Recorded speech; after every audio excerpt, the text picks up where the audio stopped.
This is The Scoop for Wednesday. I'm Josh Holton with the WMNF News headlines. The Tampa Bay area has always been a draw for Canadian tourists, but WMNF's Chris Young reports after President Donald Trump's strict tariffs and anti-Canadian rhetoric, many are deciding to not come to the area. Dave Easby has been coming to Dunedin from New Brunswick, Canada for the last 15 years. He likes to watch the Toronto Blue Jays spring training, but this year he opted for Mexico.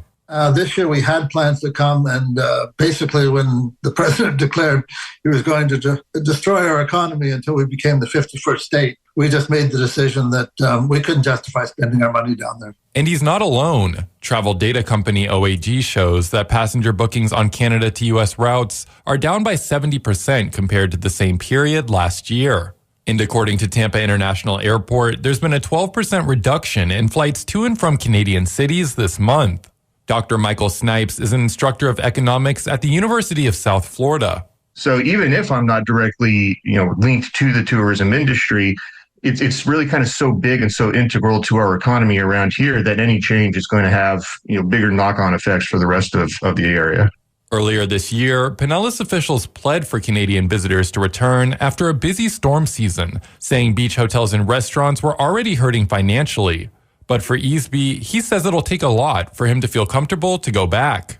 We love Americans. We love the country. I'd love to be back there, but just not in this political climate.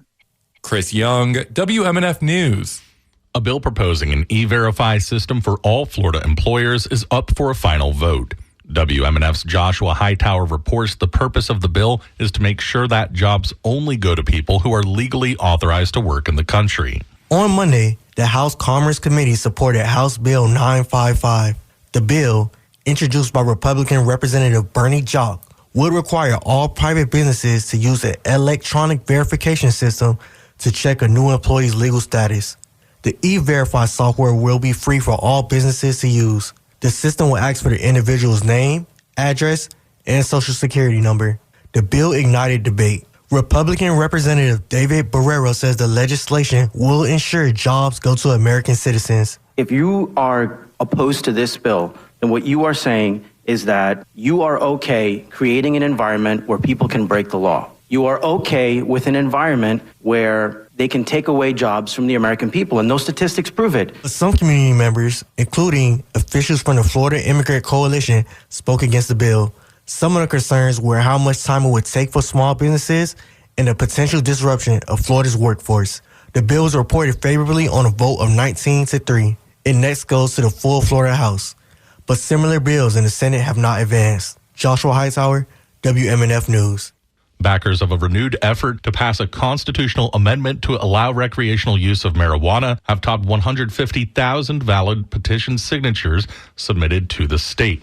The Smart and Safe Florida Committee totaled 150,805 signatures that were considered valid as of yesterday afternoon, according to the State Division of Elections website. The committee would need to submit 880,062 valid signatures to get on the November 2026 ballot. The committee also spearheaded an effort to pass a recreational pot amendment in 2024, but fell short of the required 60% voter approval. A wide-ranging agriculture bill would prohibit local governments from adding fluoride to water supplies and is ready for a full Senate vote. The measure, approved along party lines by the Republican-controlled Senate Fiscal Policy Committee yesterday, in part revises the definition of water quality additive. The bills came amid debates in communities throughout Florida about whether to continue the longstanding practice of adding fluoride to drinking water to help with dental health. Jackson Oberlink, legislative director for Florida for All, maintained that adding fluoride to water has been one of the nation's most successful public health initiatives, adding, quote, "Our cavities, the new culture war, is water too woke," unquote. Oberlink said calling it public health malpractice. Florida Surgeon General Joseph Ladapo in November advised local governments to stop adding fluoride to their community water supplies. The American Dental Association responded by claiming Ladapo was misinformed. Partly cloudy today with highs around 80. Clear tonight with overnight lows around 60. Sunny skies tomorrow with highs in the lower 80s. I'm Josh Holton with the WMNF News headlines. This is The Scoop, recorded at WMNF Tampa.